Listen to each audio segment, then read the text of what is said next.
ঘরের খাবার এসে কেউ কি বাইরে খেতে চায়? বাইরের খাবার তো খেতে হয়। আপনি মজা পাইছেন, বিনিময়ে আমার একটা জিনিস দিয়েছেন। মজার নাম পেলে তো এগুলো দিতেন না। না, জিনিস তো তোমাকে দিয়েছি, যখন যা চাইছো দিছি, এখনো চাও যদি তাহলে তোমাকে মানা করবো না। যতদিন আওয়ামী লীগ ক্ষমতায় আছে আমাদের ক্ষমতা তো থাকবে, সেটা জানো না? আমি তো এমনি ভাবে আপনার কাছ থেকে কিছু চাই নাই। আপনি আমার সাথে মিট করছেন, খুশি মনে আমাকে সবকিছু গিফট করছেন। হ্যালো। Hello sir. হ্যাঁ, আচ্ছা, কি করো? স্যার আমি শুয়ে আছি স্যার। কেন, তোমার না এখন বাইর হওয়ার কথা ছিল? স্যার ডিউটির থেকে আসার পরে অনেক ক্লান্তি লাগছে, শুয়ে আছি। ক্লান্ত লাগছে? তুমি না বললা যে স্যার আজকে আপনার এখানে যাবো? স্যার যখন ডিউটি করছি তখন আপনাকে বলছিলাম, কিন্তু শরীর কি সবসময় একরকম থাকে বলেন?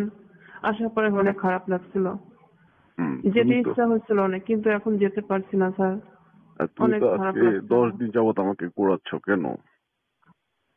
কিভাবে আমি ঘোরালাম আপনাকে স্যার? তুমি তো বললা যে আজকে যাই হোক, আজকে মিস হবে না, আজকে আপনার সাথে দেখা করব। বলেছিলাম, কিন্তু আমি তো জানি না এত ক্লান্তি লাগবে। সবসময় কি শরীর এক থাকে বলেন? কাজের চাপ বেশি, মাঝে মাঝে কাজের চাপ বেড়ে যায় কমে, কারণ কাজের তো তোমার কোনো এখানে ইয়া নাই। কিসের চাপ? তুমি তো অফিসার। তারপরেও কাজ থাকে। অফিসার হলে কি কাজ ছাড়া কি আমি জব করি নাকি? আমার তো একটা জব আছে, আমার তো একটা কাজ আছে, আমার কাজটা তো আমাকে করতে হয়। যাই হোক, আমি অনেক অসুস্থ স্যার, আমার এখন যেতে ইচ্ছা হচ্ছে না কোথাও। হুম। তো তুমি তো বললা যে স্যার আপনার সাথে বাইর হবো, আজকে যেভাবে হোক বাইরে যাব। হ্যাঁ বলছিলাম, আমার অনেক ইচ্ছা হয়েছিল আপনার সাথে ঘুরতে যাওয়ার জন্য, কিন্তু আমি জানি না তো এরকম অবস্থা আমার হবে। আর বের তাহলে হতে এখন কি পারবো না করা স্যার। যায়? কি করবেন সেটা আপনি দেখেন। আপনার আসসালামু আলাইকুম রহমতুল্লাহি বরকত। প্রিয় দর্শক, মুস্তফা কামাল এবং নারী সচিবের একটা ভাইরাল ফোন আলাপ। নিশ্চয়ই থাম্বনেলটা থেকে বুঝতে পারতেছেন আজকে ভিডিওটি কি বিষয়ে। এই সম্পূর্ণ ফোন আলাপটা কতটুকু যুক্তিসঙ্গত আপনার কাছে মনে হলো অবশ্যই কমেন্ট জানাবেন। চলুন প্রিয় দর্শক, কথা না বাড়িয়ে সম্পূর্ণ ফোন আলাপটাকে শুনে আসি, তারপর বিস্তারিত আলোচনা করব। ভালোর জন্য আপনি কি করতে পারেন? হুম। আমি তো ভাবলাম যে আয়সা হয়তো রেডি হয়ে আছে, আমি তাহলে এখন তার বাসার এখানে গাড়ি নিয়ে আসি। আমার মতো তো অনেকেই ওখানে ডিউটি করে, অনেক সুন্দর সুন্দর মেয়েরা আছে। আপনার সঙ্গে তো সবারই পরিচিত, সবাই তো আপনার কথা রাখে। সবাই কথা রাখলে হবে? তোমার সাথে তো আমার ক্লোজ বেশি, সেটা তুমি জানো না? আমি ক্লোজ বেশি ঠিক আছে বুঝলাম, তারপরে যেহেতু আপনার বিশেষ প্রয়োজন, আপনি যেহেতু এক জায়গায় যেতেই হবে, অন্য কাউকে আজকে ফ্রেন্ড হিসেবে নিয়ে যাবেন, ভালো লাগবে। আর তারপরেও যদি ভালো না লাগে তাহলে ঘরে তো আপনার স্ত্রী অনেক সুন্দর। ফ্রেন্ড হিসাবে মানে কিভাবে নিয়ে যাব? তোমাকে নিয়ে যাচ্ছি কিসের জন্য সেটা কি তুমি জানো না? জানি, তাহলে সবই জানি, কিন্তু আপনার স্ত্রীও তো অনেক সুন্দর। আমি যতদূর শুনেছি আর কি, সবাই তো মুখে মুখে অনেক প্রশংসা করে। আচ্ছা, তুমি তাহলে ঠিক আপনি বাইরের খাবার এত খেতে চান কেন স্যার? বাহিরের খাবার খেতে চাই কেন সেটা তো তুমি জানো না? হ্যাঁ আমি জানি, জিনিস তো একই, একই গাছের একই ফল, কিন্তু আপনার স্ত্রীর সাথে তো বাইরের জিনিস তো ভালো হওয়ার কথা না। আপনার স্ত্রী তো অনেক সুন্দর, বাইরের খাবার কি ভালো বলেন তো? ঘরের খাবার থেকে কেউ বাইরে খেতে চায়? আচ্ছা, তুমি হঠাৎ করে এরকম পরিবর্তন হয়ে গেল কিভাবে আয়শা? না স্যার, কোনো পরিবর্তন না, জাস্ট আপনাকে বোঝাচ্ছি আর কি, বোঝাতে চাইলাম। আর তোমার আপনি আমার থেকে স্যার, আমি আপনার বোঝানোর কে বলেন? তারপরে বলছি যে ঘরের খাবার এসে কেউ কি বাইরে খেতে চায়? ঘরের খাবার তো ঘরেই থাকবে, বাইরের খাবার তো খেতে হয়। ঘরের খাবার কি ভালো লাগে সবসময়? ঘরের খাবার ভালো লাগলেও ঘরেরটাই খেতে হয়, কারণ ওটা আপনার সারা জীবনই খেতে হবে। বাইরে জাস্ট কিছু সময়ের জন্য টাইম পাস করা, হুম। এলোমেলো এলোপাতাড়ি খাবার, ওইগুলো কি ভালো লাগে? তাহলে তুমি এখন কি আসতে পারবে না? কোন সমস্যা স্যার হচ্ছে আমি, ফ্যামিলিগত? আমার অনেক ইচ্ছে ছিল, কি ভালো লাগছে না, এই কারণে আমি যেতে চাচ্ছি না আর কি। যেতে চেয়েছিলাম আমি, যেহেতু আপনার সঙ্গে কথা বলে আসলাম না, ফোন দিলাম যে স্যার আমি এখনই বের হবো।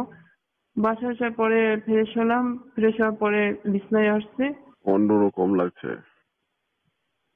হুম। তাহলে এখন কাকে নিয়ে যাওয়া যায়? তোমার কি কোনো পরিচিত আছে তোমার মতো? আমার মতো পরিচিত আর কি, আপনার বেতনের না, আমি ছাড়াও তো আপনার অনেক পরিচিত আছে। অনেক আগে যাদের সঙ্গে মিট করতেন তাদেরকে একজনকে ফোন দেন, ফোন দিয়ে নিয়ে যান। উম, অনেক আগে যাদের সাথে মিট করতাম, তুমি তোমার সাথে সম্পর্ক হবার পর তো তাদের সাথে আর কোনো সম্পর্ক রাখিনি। আমি ভাবছি যে আয়শা সবসময় আমার কথা রাখবে, কিন্তু তুমি তো 10 দিন যাবত আমার কথাই শুনতেছো না, আমার কাছে আসতেছো না। বুঝলাম না বিষয়টা। স্যার আপনার যদি এত ইচ্ছা হয় আজকের দিনটা আপনি বাসায় থাকেন না, আজকের দিনটাই আপনার স্ত্রীর সঙ্গে একটু ভালোভাবে খোলামেলা সব রকমের আলাপ আলোচনা করেন, মজা মাস্তি করেন। কারণ তারপরেও তো আপনার ভালো লাগবে, যেহেতু আপনার স্ত্রী, ভালো লাগারই তো কথা। তো তুমি স্ত্রীর কথা বলতেছো কেন? স্ত্রীর কথা বারবার কেন বলতেছো? তো সেটা না বুঝলাম না আয়শা। না, আপনি যেহেতু অনেক আজকে বাইরে যাওয়ার ইচ্ছা হচ্ছে এই কারণে বললাম, যেহেতু আমি যেতে পারছি না এখন তো আর কিছু করার নেই, যেহেতু আপনার পরিচিত কেউ নাই, তাহলে আপনি আজকে রাতটা আপনার স্ত্রীর সঙ্গে একটু ভালোভাবে কাটান, কারণ তারও তো অনেক ইচ্ছে হয় না বলেন? তুমি তুমি আমাকে যে বলতা যে স্যার আপনি যেভাবে আমার সাথে এগুলো করেন আমার অনেক ভালো লাগে, আমার হাজবেন্ড এটা ভালো লাগে না। স্যার আপনি আমার স্যার না, আপনি আমার হাজবেন্ড। তুমি তো এই কথা বলছিলে না, ভুলে গেছো? হ্যাঁ, এই কথা বলছিলাম, এখনো বলবো এবং নেক্সট টাইমই বলবো।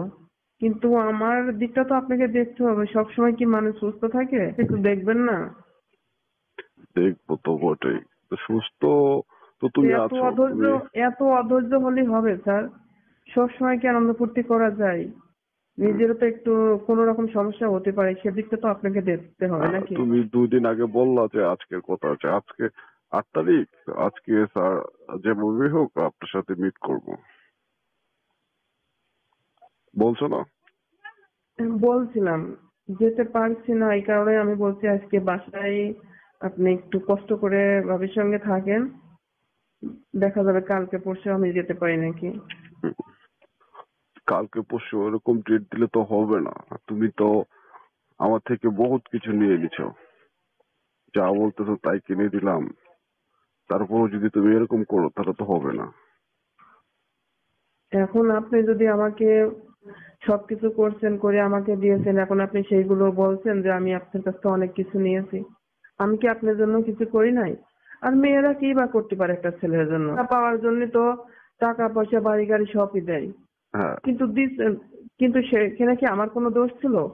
আপনি মজা পাইছেন, বিনিময়ে আমার এক জিনিস দিয়েছেন, মজা না পেলে তো এগুলো দিতেন না। না, জিনিস তো তোমাকে দিয়েছি, যখন যা চাইছো দিছি, এখনো চাও যদি তাহলে তোমাকে মানা করবো না। আমি তো এমনি ভাবে আপনার কাছ থেকে কিছু চাই নাই, আপনি আমার সাথে মিট করছেন, খুশি মনে আমাকে সবকিছু গিফট করছেন। এমনি একজন না কিছু দিলে না নিয়ে আর কি করে? ফ্রিতে একটু পাইলে একটু একটু শোনো নিতে শোনো হয়। আচ্ছা, হ্যাঁ, তুমি যদি অতীত ভুলে যাও তাহলে তো চলবে না। তুমি এখন যে জায়গায় আছো, আগে কোন পর্যায়ে জব করতা আর এখন কোন পর্যায়ে আছো, সেটা কি একবার ভেবে দেখেছো?